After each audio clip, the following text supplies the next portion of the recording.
Buenas noches, bienvenidos al último programa del primer ciclo del Fuego de Zeus. Como les habíamos dicho el anterior programa, hoy estaremos recordando lo mejor del programa y de nuestros pensadores. Y para comenzar, nos haremos la pregunta de ¿qué es la filosofía? Y para respondernos, recordaremos lo que nos decía Pamela Valdés.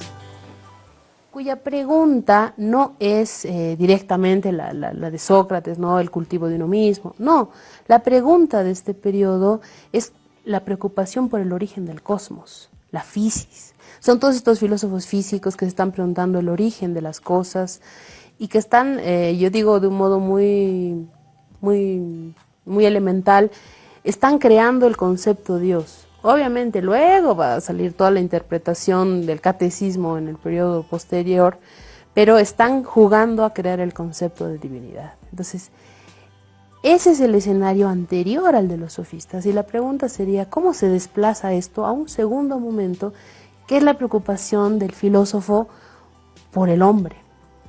¿Y cómo se da ese fenómeno? Ahora, pensar ese fenómeno supone entender que la condición histórica en Atenas ha variado. Estamos viniendo de un periodo arcaico en el que hay una organización vertical, hay una organización de unas leyes que son derivación de lo divino, a un momento inaugural en el que Atenas se vuelve un espacio donde se crean leyes, donde el humano es el que va a fabricar leyes, que no es gratuito, no es una conquista a besos y abrazos. El momento de la, diríamos entre comillas, revolución del pensamiento filosófico, que se va a centrar en Atenas, que se va a volver una preocupación por el establecimiento de la democracia, supone un montón de guerras internas y externas, supone el intento, en la pugna entre Atenas y Esparta de ver quién va a ser el que gobierne la Hélade. Bien, ahí teníamos a Pamela Valdés, que nos hablaba sobre la filosofía presocrática. Y ahora es el turno de Raúl Prada, quien nos dará una reflexión de la filosofía, una reflexión de sus pensadores y sobre todo de Spinoza. Hacer una pequeña reflexión sobre lo que es la filosofía. No tenemos que solamente situarnos en el sentido etimológico de la palabra, amor a la verdad, filiación con el saber, sino es indispensable hacer otras consideraciones, porque ¿qué es la filosofía? La filosofía es lo que hacen los filósofos, para decirlo en términos muy sencillos. ¿Y qué hacen los filósofos? Hacen una reflexión, hacen una interpretación del mundo. Marx decía que no se trata de interpretar el mundo, sino de transformarlo. Bueno, ya la interpretación puede implicar una transformación. ¿Y de qué transformación estamos hablando? Porque las transformaciones que implican la política son transformaciones pretenciosas, que creen que pueden cambiar el mundo cuando el mundo tiene muchas variables, una complejidad de variables que nadie controla. O sea, los que quieren cambiar el mundo también son otros pretenciosos. Pero trataremos de situarnos en las pretensiones de la filosofía, y entre las pretensiones de la filosofía tenemos esto, es decir, interpretar, y sobre todo aquello que está vinculado a una interpretación adecuada de la realidad efectiva, y esa es la verdad. Pero la verdad estaba más o menos resumida en la esencia, en la sustancia, un concepto de Spinoza, la sustancia. Gilles Deleuze decía que la filosofía construye conceptos. ¿Qué es un concepto? No solamente es una estructura categorial, es un concepto, es el que nos permite iluminar en la oscuridad y por lo tanto alumbrar sobre lo que acontece, sobre el acontecimiento. Es una manera de ver. Agamben tiene también una reflexión sobre qué es la filosofía y dice cosas realmente interesantes. Primero nos sitúa dónde se mueve la filosofía. La filosofía se mueve en el lenguaje, nacemos en el lenguaje y desde el lenguaje nombramos el mundo. Benveniste.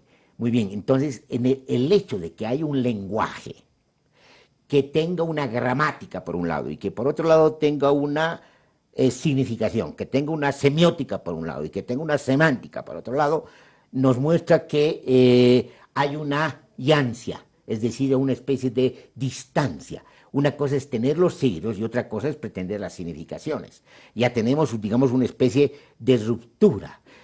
Además, hablamos, y en el momento que hablamos nos dejamos de ser presentes, nos desituamos de un presente. Por lo tanto, también tenemos un problema, digamos, en el momento que usamos el lenguaje.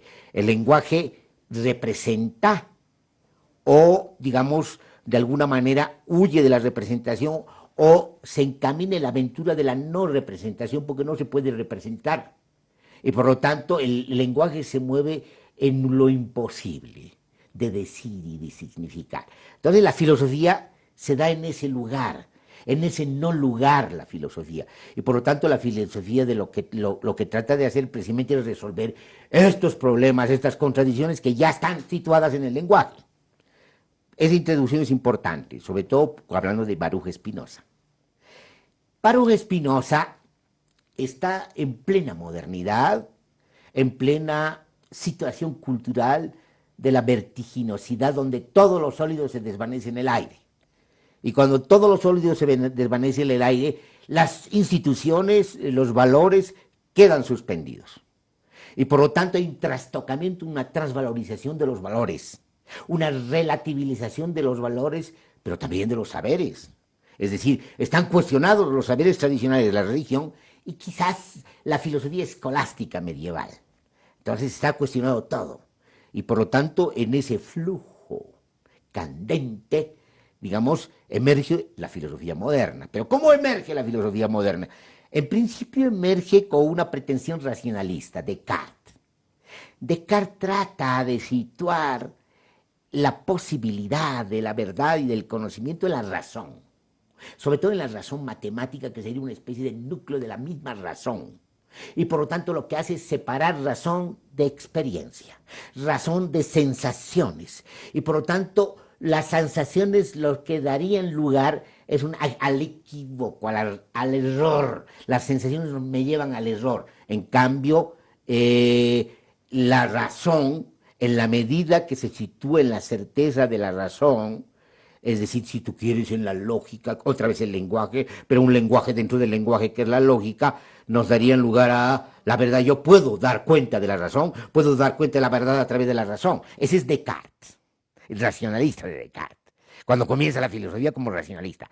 Spinoza se opone a Descartes, es contemporáneo de Descartes. Spinoza no es dualista como Descartes, que separa razón de experiencia. Spinoza es monista, para decirlo en términos muy sencillos. No hay separación posible entre experiencia y razón. No hay separación posible entre sensación y razón, y racionalidad. No hay separación entre sensación y pensamiento. Volvemos a la vieja filosofía de los griegos en Parménides, donde el ser es lo mismo que pensar. Pero en el caso de Baruch, está planteando un monismo fundamental que muestra la inmediata conexión e identidad entre sensación y pensamiento, entre experiencia y razón, y por lo tanto se sitúa como crítico de Descartes. Esto es muy importante. Antonio Negri llamaba a Baruch Spinoza la anomalía salvaje, precisamente porque va a hacer temblar las bases mismas de la filosofía en el momento en que se inicia la filosofía moderna. Es decir, remueve todo, hace temblar a todos los que vienen después. Y todos los que vienen después, de alguna manera, atemorizados por Spinoza, tratan de volver a la razón, tratan de salvar la razón, tratan de salvar el realismo, o se separan en las dos corrientes importantes de la filosofía moderna. Una es la razón, la racionalidad, y otra es el empirismo. Hume. Kant va a tratar de volver, no a Spinoza exactamente, sino resolver este dilema, esta contradicción entre razón y sensaciones en la crítica de la razón pura, porque Kant no es racionalista, es crítico de la razón, pero también rescata la experiencia.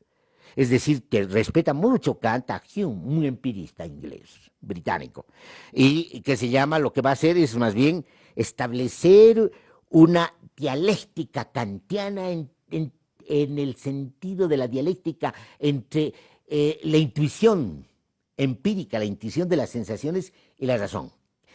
Entonces, volviendo a Spinoza, ¿qué hace Spinoza? Lo que hace Spinoza es establecer un monismo, es decir, las sensaciones son inmediatamente también pensamiento. Es decir, el pensamiento no está en contradicción con las sensaciones, forman parte de una unidad, y esa unidad es la sustancia. Bueno, para Spinoza se llamaba Dios, un Dios panteísta, no un Dios trascendente, sino un Dios inmanente, que está en todo. Es decir, Dios es la sustancia, la totalidad, la totalización. Dios es la sustancia en tanto que esta sustancia es infinita. Pero esta infinita sustancia tiene múltiples atributos.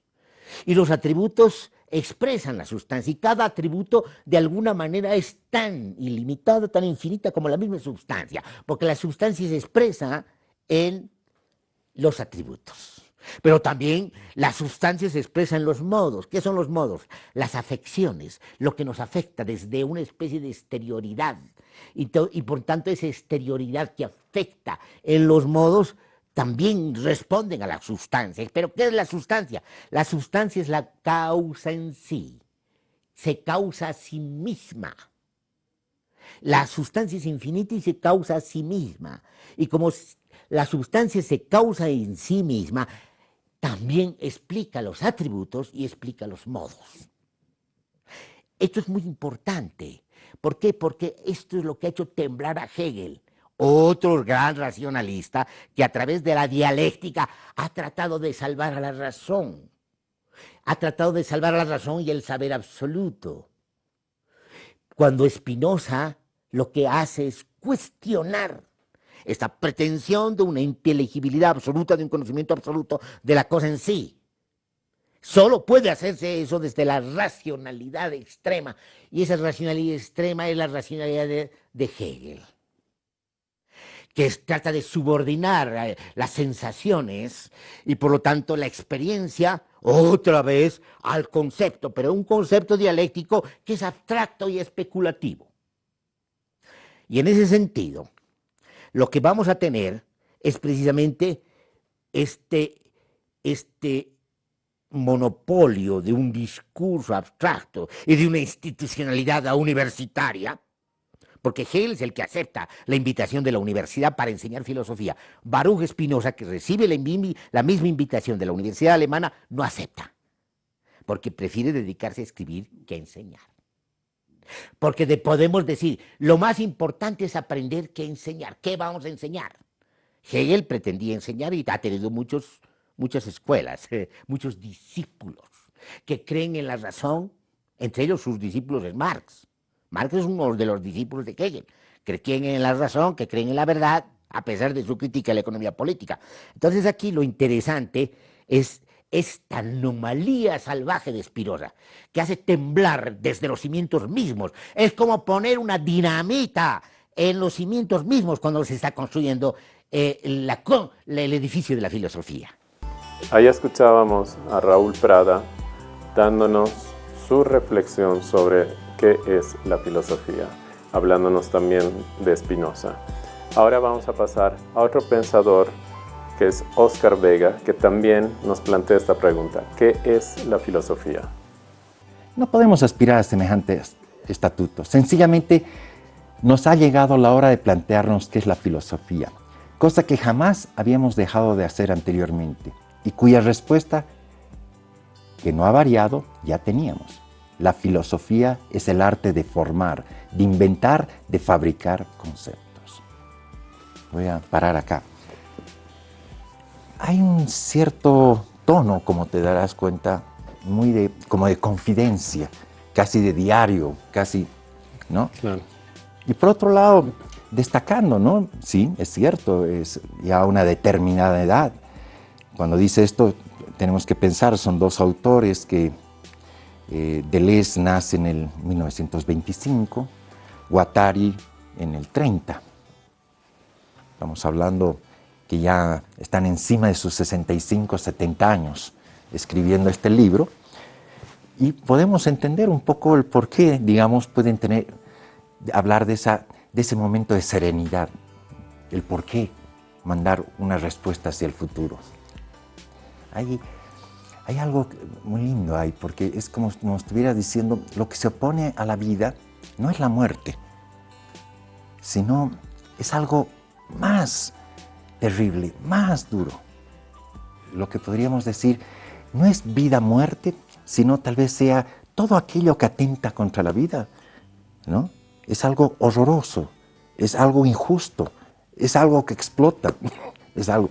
¿Cómo resistimos en esta vida? ¿No es? Porque la muerte es parte de la vida, es parte de ese ciclo. Cuando lo digo de esta manera, porque de alguna manera Deleuze y Guattari están queriendo invitarnos a pensar qué puede ser la filosofía de específico, de especial. Y cuando ellos dicen que esto solamente se puede hacer, o digamos en la tranquilidad de la vejez, ¿no? O una determinada vejez, cuando ya tampoco hay mayores pretensiones en la vida. No es porque uno ya ha vivido todo, ya no hay mayores pretensiones, más bien puedo de alguna forma revalorar buena parte, si ha habido recorridos, qué rupturas, qué cortes. Señalan formar, producir, crear conceptos. La gran pregunta viene aquí, ¿qué es un concepto? Un concepto es una idea, es una figura, es una noción. ¿Claro? O sea, acá empieza un despliegue, una constelación en torno a la idea, lo que sería el concepto. Pero no solamente el concepto, sino también va a ser vibrar, que es crear. Cuando él utiliza a propósito ese término, porque está diciendo es algo que no había. No porque haga surgir como un mago, sino porque lo hace resignificar, lo hace vibrar, lo hace trabajar de otra manera. Bien, ahí teníamos a Oscar Vega, que nos respondía qué es la filosofía. Nos decía, según Deleuze y Guattari, que la filosofía es la constante creación de conceptos. Y también nos responde a la pregunta ¿qué es un concepto?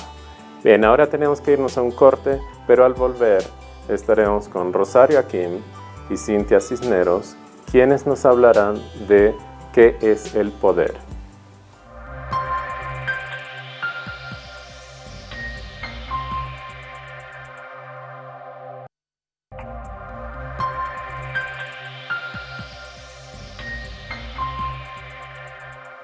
Bien, estamos de vuelta con el segundo bloque.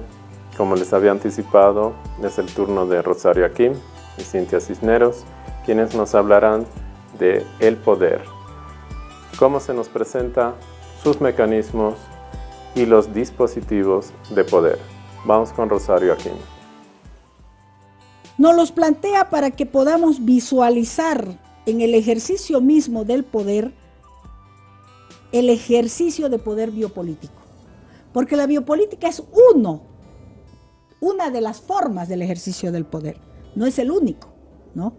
Entonces, si tú ves, por ejemplo, el caso de Peruche, si ves el caso de los chechenos, si ves el caso de Afganistán, de Ruanda, en fin, ¿qué es lo que inmediatamente salta a la reflexión? El dilema, la indistinción entre políticas de vida, políticas sobre la vida. ¿Qué tiene en el centro de ese ejercicio esas políticas? ¿Quién tiene el derecho a dar la muerte? Esa es la pregunta. ¿Dónde lo podemos ver más claro en todos esos ejemplos? En el caso del niño Peruche. ¿Quién tiene derecho a matar a Peruche? ¿El derecho es de su madre? ¿Es la madre la que debe matar al feto? ¿Por qué? Porque el feto está con su cerebro quemado, el feto demanda no nacer, porque para el propio feto, ahí el supuesto es que para el propio feto, nacer con su cerebro quemado no es vida, ¿no? Entonces, ¿quién tiene derecho a matar al feto? ¿La madre? ¿Tiene derecho a matarlo el médico? porque se lo está enjuiciando al médico, al saber médico. ¿Es el saber médico el llamado a dar la muerte? ¿Es el saber jurídico? ¿Son los abogados los que van a definir este muere y este vive? ¿Es el cura, la iglesia, quien define sobre la vida y la muerte? ¿Quién es el llamado? La pregunta biopolítica en este caso es sobre el derecho a dar la muerte, a dejar vivir, a hacer vivir o dejar morir. Es exactamente el problema que estamos atravesando hoy con la pandemia. ¿Quién hace vivir y pone el respirador? ¿Y a quién dejas morir porque no hay respirador? La modernidad es profundamente biopolítica y hoy más que nunca estamos viendo en la cotidianidad práctica de las sociedades en el mundo los ejercicios del poder biopolítico. Ahí escuchábamos a Rosario Akin, quien nos hablaba del poder, de un poder multicéfalo, diciéndonos que ya no es un imperio, ya no es un grupo de naciones, sino son transnacionales, y esas transnacionales dominan inclusive a las naciones. Bien, ahora es el turno de Cintia Cisneros. No nos han formado como nos tenían que haber formado porque estaba dentro del plan.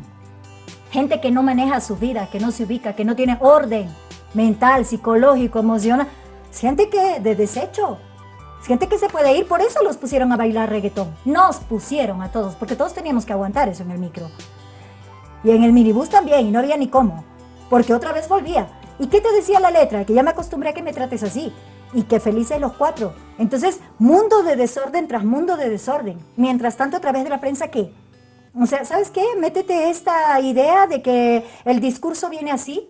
Y ya te lo decía, Evo, pedófilo, porque, oye, pero hay un estudio que te dice que todos los hombres de 60 años en Santa Cruz están buscando una quinceañera. Y hay mujeres que se tiran al piso por eso. O sea, con el perdón de todas, qué pena. Eso es lo que analizaron estos y que era parte de nuestra cultura. ¿Qué es lo que aguantamos entonces? Entonces, cuando estamos hablando de CISEC y decimos, veamos múltiples campos, analicemos a la mujer, analicemos al hombre, analicemos esta sociedad. ¿Qué es lo que queremos reproducir? ¿Qué es lo que queremos cambiar? ¿Sabes lo que quieres cambiar si no tienes ni un orden en tu vida? Entonces, ok, empecemos a reconocer. ¿Me duele? ¿Me molesta cómo me lo dice? ¿Me molesta que sea una mujer quien me lo diga? ¿Qué es lo que te molesta? O sea, ¿para dónde quieres construir? Y si sé lo que te dice cuando te hace el análisis, te dice, mira, el paralelismo puede entrar, y te lo hablaba desde la otra vez, ¿no? Puede entrar desde, y vamos a abarcar, dijo en la introducción, en el primer capítulo, él te dice, y vamos a abarcar desde puntos de vista que van desde las ciencias de la salud, ciencia médica, vamos a abarcar desde puntos de vista que van, que tocan el tema de género, desde la sexualidad, mujer como objeto del deseo, pero mujer también como maternidad. O sea, ¿cuáles son los abismos, ¿no? ¿Cuáles son esos vacíos que se presentan dentro de estos análisis? Desde esto hasta esto. Entonces, ¿cómo te presento yo a la sociedad a partir de estos elementos de análisis que me brinda el marxismo, que me brinda esta teoría de Hegel, que me brinda la teoría de Kant, que de alguna manera me permiten ir avanzando, ir desmenuzando todas estas lógicas para abordar el conocimiento, todas estas metodologías a través de las cuales se arriba el conocimiento? ¿Te das cuenta? Porque mucho de lo que se le criticaba a Marx, por ejemplo, era, a ver, Marx presenta su teoría pero no cumple la rigurosidad científica. Momentito, ¿qué rigurosidad científica? ¿Tú con la rigurosidad científica llegaste a algún lado? ¿Sí? A ver si nos ubicamos, porque Marx presentó categorías que permitían interpretar la sociedad desde una nueva perspectiva, y esto es lo revolucionario de su pensamiento, ¿te das cuenta? Por eso era necesario demonizarlo y decirte, no leas porque se come a los niños, ¿te das cuenta? Y entonces tienes una sociedad que se va reproduciendo y que va repitiendo prejuicios, parámetros, que se afirma en esto, que cree que por ahí pasa su estrecho control. Entonces tienes esos machos que se dicen revolucionarios, que están pegándole a su mujer en su casa, ¿sí? Y tienes un país que se va viniendo abajo por el placer. Un proceso que no se permitió crecer a partir de esto. Y tiene filósofos que encima tampoco te dicen para dónde va la cosa y que te están tirando para atrás y para adelante y se andan enredando con sus palabras. Y que no te preocupes, se hace camino al andar. Síguete cayendo de cara. ¿De qué me estás hablando? ¿Te das cuenta? O sea, ahora, ¿qué te dice Zizek? ¿Y por qué revoluciona tanto? Porque te está tocando nuevos elementos de análisis que te permiten entender la realidad desde múltiples tiempos, múltiples espacios, y eso es un desafío. Pero para un latino que creció repitiendo de memoria, o sea, crecimos con el desorden al lado, porque era necesario que seas desordenado, ¿ok? Y de pronto te dice, ahora desordena la teoría. No, pues ya para qué te cuento. O sea, no, ¿te das cuenta? O sea, yo creo que lo que tenemos que hacer como Latinoamérica en este momento es empezar a entender, primero, que los elementos que hemos recibido de educación no nos bastan, que tenemos que ser autocríticos. Que eso no significa voy a ser autocrítico y te mato porque no quiero que tengas visibilidad, porque tu mujer está solamente para objeto del deseo y no te quiero ver más como alguien que piensa, porque no tienes que tener cabeza y eres alguien de quien se pueden burlar, a quien se puede ofender, a quien se puede destruir, porque simple y llanamente pues para eso estás. ¿Te das cuenta? Pero, y algo que te dice Lukács, ¿no? Es cuando la clase dominante se enquista en el poder y imparte su ideología, que es como lo que quisieron hacer cuando subieron al poder con el gobierno de facto. Se supone que la gente va a creer en esta ideología. Los corruptos del MAS y todos rasgándose las vestiduras, nosotros ahora venimos a hacerlo. Claro, empezaron a salir denuncias de que toda esta desgracia es el MAS y todo esto. Pero oye, o sea, ni siquiera se hacía un trabajo serio de investigación porque tampoco sabían ni cómo. O sea, tienes gente que nosotros hemos parido y que nosotros los hemos educado. ¿A quién te vas a quejar? Si nosotros los educamos, pues, bájese. Eso es lo que le dijo la gente. Bájese, usted no me representa. Usted no me va más. Yo ya no quiero este gobierno. Ya, y cuando se hacía la burla decía, pero con o sin Evo, con y a pesar de Evo votaron. No, señor. Hay algo que ustedes no se dieron cuenta. Y es que aquí el 62% es indígena. Se cree de condición indígena. Y su forma de pelear contra esta penetración de valores del mercado fue justamente reafirmando los valores de su familia. ¿Qué es lo que tiene de ventaja Bolivia frente a los países de la Iberoamérica? Que ellos fueron los primeros penetrados. Yo nací en el Perú. Yo sé cómo nos penetraron allá. Tú crecías cantando como Madonna. Así no supieras qué diablos hablabas, tú cantabas como Madonna y querías ser como Madonna. Lo que después hicieron con Shakira. Te van poniendo parámetros de conducta de lo que tú tienes que ser. Ese es tu rol, ¿no? Y en una presentación también ella dijo, a mí me dijeron lo que tenía que pensar la mujer y yo lo tenía que hacer para que ellas lo creyeran. El hecho es que en una sociedad tan, no sé si decir abigarrada, porque aquí intervienen otros elementos, pero lo importante es esto, y es que Bolivia, a lo largo de su historia, de alguna manera ha permitido que estas comunidades indígenas sigan reproduciendo sus mismas lógicas de desarrollo, lo que les ha ayudado de alguna manera a resistir a esta penetración cultural que ha habido.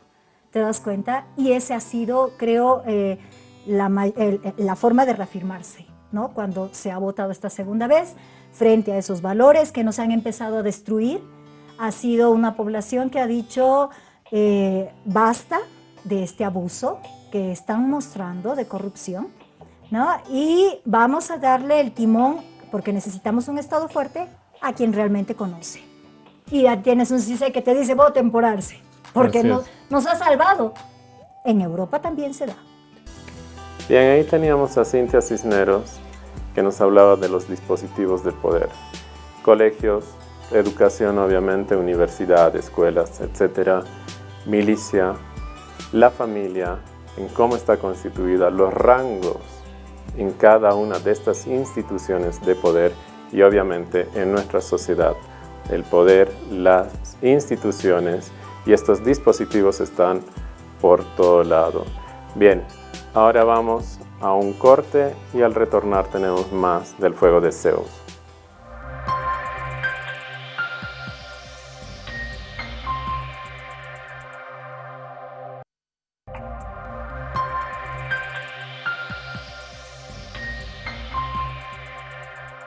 Entonces, cuando hacemos el pasaje Marx, Benjamin y Bloch, tenemos que encontrar los hilos conductivos de cómo se puede hilar esta tradición. Hinckelamert, por ejemplo, llama eso la tradición del pensamiento crítico, la llama la tradición del materialismo histórico. Ahora, mucho hoy en día se confunde el término. Por ejemplo, hoy en día está demasiado devaluado el concepto materialismo. Pero para la época de estos pensadores, hasta principios, casi mediados del siglo XX, el materialismo no tiene que ver con la pulsión materialista de las cosas. El materialismo tenía que ver con el contenido mismo de algo. Por ejemplo, si yo te digo, ¿cuál es el contenido de una escuela? Es el acto pedagógico. El acto pedagógico no es una cosa, no es algo físico, ¿no? Entonces, ese contenido era lo que denominaban el materialismo. O sea, ¿cuál es el contenido de la idea, por ejemplo? El contenido de la idea, para la tradición del materialismo histórico, es siempre la vida. Y no es la vida en sentido abstracto, que sería lo formalizado en cuanto idea abstracta, sino la vida concreta. Entonces, cuando estos pensadores se ponen a tematizar acerca de la vida, no lo hacen en los términos que lo haría un formalista, ¿no? La idea como algo, qué sé yo, abstraído de las condiciones reales que hacen posible la vida, sino la vida concreta. Entonces, en esta tradición, estaba comentando, por ejemplo, Marx cuando se pone a escribir ya la primera redacción del Capital, en los Grundrisse, él ve cómo está sucediendo una crisis financiera en Estados Unidos y dice, hay que escribir algo para poner en alerta y darle insumos teóricos al proletariado, porque se va a venir la crisis financiera y se va a arrasar con Europa, y eso va a ser la base desde la cual se pueda producir una revolución. Cuando Marx el 1859 está ya redactando contribución a la crítica de la economía política, en una de las cartas a Engels le dice, bueno, pues no sucedió nada, no hubo tal revolución. Y la crisis financiera estaba azotando a Europa, ¿no? El primer mercado financiero, Londres, con la City, así que Wall Street, estaban arrastrando una crisis galopante, no comparable, pero digamos tan fuerte como la del 29, pero en la actualidad también estamos en una crisis financiera, ¿no? Entonces Marx se pregunta por qué no ha sido posible la revolución. Entonces Marx le dice a Engels, si alguna clase obrera no va a hacer jamás la revolución, es la clase obrera inglesa. Porque dice el gentleman, el inglés, el prototipo de ciudadano, de ser humano que promueven los ingleses, tiene conciencia de súbdito. O sea, tiene naturalizada su condición de súbdito. Frente a su reina, no va a hacer nunca nada. Entonces, no es tan cierto que solamente las necesidades económicas mueven a la gente. En parte sí, pero hay un componente que Marx lo tematiza en el ámbito de lo que después se conoce como el método dialéctico. Eso que le da la vuelta a Hegel y propone él. mediante la dialéctica, un método para desentrañar lo que dice él en el prólogo a la primera edición del Capital. Dice, este libro está diseñado para desencubrir el misterio que se halla detrás de la sociedad moderna. Entonces, ¿qué es aquello que hace posible la objetividad del mundo? ¿Qué es aquello que sostiene la objetividad del mundo? ¿Qué es aquello que sostienen los entes físicos que podemos ver con los ojos? O sea, no es el cemento, el ladrillo, el hierro. En definitiva, eso es físico, pero ¿qué sostiene? El sentido mismo de aceptación valórica que nosotros tenemos al observar los grandes rascacielos, por ejemplo. ¿Por qué valoramos como bello el Arco del Triunfo, la Tour Eiffel, el que se llama el Big Ben de Londres? ¿Qué hay detrás de todo aquello que hace que tengamos la experiencia valórica de la belleza cuando vemos eso? Entonces, detrás de la objetividad del mundo, o como lo diría Hinkelhammer, ¿no? Lo objetivo del mundo es producción subjetiva. Es decir, es una creación histórica, es una creación humana. Entonces, ¿qué es lo que sostiene la objetividad del mundo? Es lo que en términos técnicos se llama en filosofía los modelos ideales, las grandes utopías. Entonces, detrás del desarrollo, del progreso, de la economía, del crecimiento, para que eso lo veamos como bueno, tiene que haber una narrativa, una gran narrativa que justifica esos apareceres y nos hace juzgarlos como buenos. Entonces, la dialéctica tematiza eso. ¿Te acuerdas? En el primer programa creo que decíamos, ¿no? La dialéctica no tiene nada que ver con tesis, antítesis, síntesis. Ese es un invento de la Academia de Ciencias de Moscú. Cuando nos ponemos a revisar la crítica que hace Marx al método dialéctico de Hegel, hay que atravesar lo que expone Hegel como sistema de la ciencia. Y en la ciencia de la lógica divide ese libro en tres partes: la doctrina del ser, la doctrina de la esencia y la doctrina del concepto. Los marxistas apenas, el marxismo del siglo XX, incluido Lenin, apenas pasan la doctrina del ser. Ni siquiera llegan a la doctrina de la esencia, peor a la doctrina del concepto. Y en la doctrina del concepto es donde está expresado el contenido último de aquello que tematiza el método dialéctico. O sea, ¿cuál es el modelo ideal que sostiene todo esto? En última instancia, ¿cuál es el fundamento que hace posible el mundo en cuanto a objetividad? Entonces, Hegel dice es Dios. Para él la historia es una teodicea, es decir, es la realización de Dios como hombre. Es el primer capítulo de San Juan. Dios se hizo hombre. Para Hegel, ese hombre es lo que llaman hoy en día los gringos el WASP, el White, Anglo-Saxon and Protestant, ¿no? Ese es el supremacismo blanco ahorita en Estados Unidos. Marx dice, eso es un fetiche, ese Dios no es Dios. Porque ese Dios no es nada trascendente al mundo que ha producido la burguesía prusiana, luterana del tiempo de Marx. Marx dice, ese es un fetiche.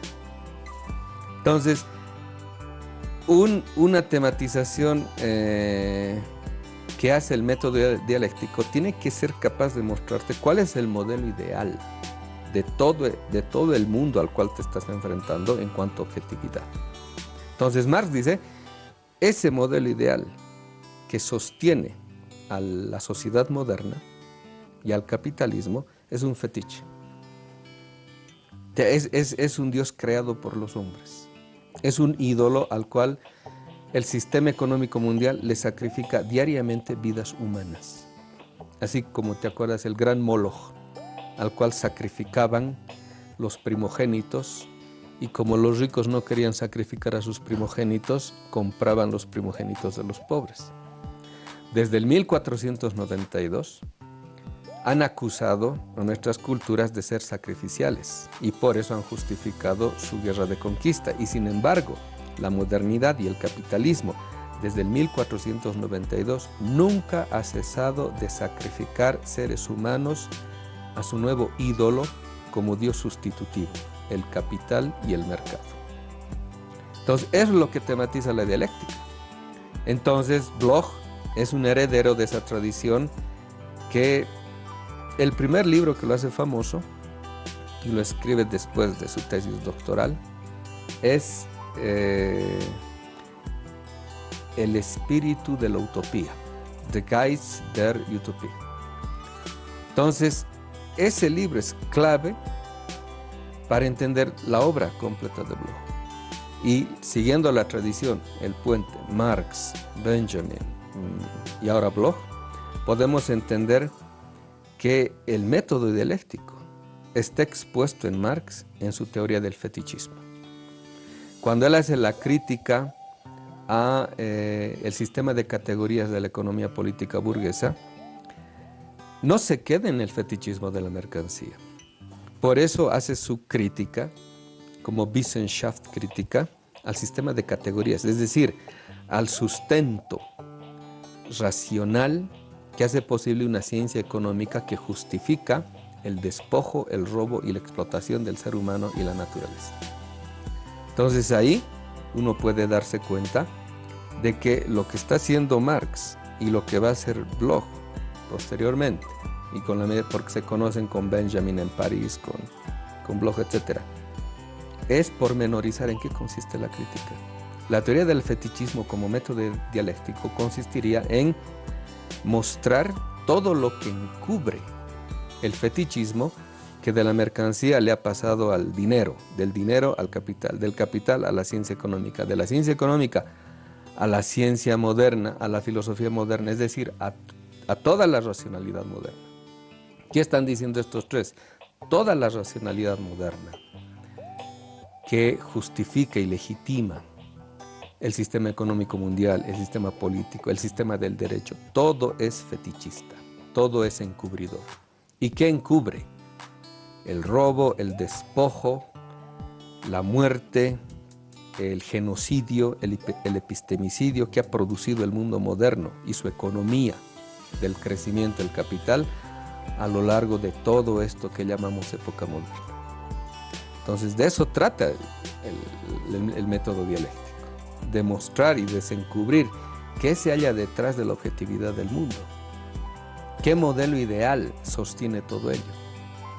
Y Marx va a decir, el modelo ideal que sostiene al burgués es un modelo lleno de sangre, de lodo, ¿qué se llama? Cuando dice, por ejemplo, ¿no? si el dinero nace manchado de lodo, el capital nace manchado de sangre humana. Entonces, desencubrir esto es clave y alguna vez decíamos, ¿no? Atuey, por ejemplo, el líder taíno, hubiese tenido lindas conversaciones con Marx, porque Atuey también llega a esa conclusión. Atuey les dice a su pueblo, hagamos un ídolo del oro porque ese es el Dios de los españoles. Y lancemos ese Dios al mar para que se vaya y los españoles se vayan con él. ¿Y qué está haciendo? Lo que dice este sabio maorí de Nueva Zelanda, alguna vez te comenta esto. Si quieres conocer a tu enemigo, si quieres vencerle, conoce a sus dioses, porque ese es el último fundamento que hace posible, justifica y legitima. Bien, ahí teníamos a Rafael Bautista, quien nos hablaba del espíritu de la utopía y que lo podemos traducir con la voluntad, ¿sí? Esta voluntad que tenemos, que tiene el ser humano, que es invisible. Bien, este fue el programa especial que teníamos del Fuego de Zeus para ustedes, último programa del año. Cerramos el primer ciclo. Queremos agradecerles a ustedes, a la audiencia que nos siguió cada domingo, cada sábado con la repetición. Agradecerles también que se prendieron en las redes. Agradecer al canal Aviala por darnos esta posibilidad de este programa cultural. Agradecer a nuestros pensadores que se comprometieron y vinieron y expusieron. Agradecer a nuestra producción. Y antes de irnos, recordarles, invitarlos para el próximo ciclo que se viene con más pensadores, más filosofía.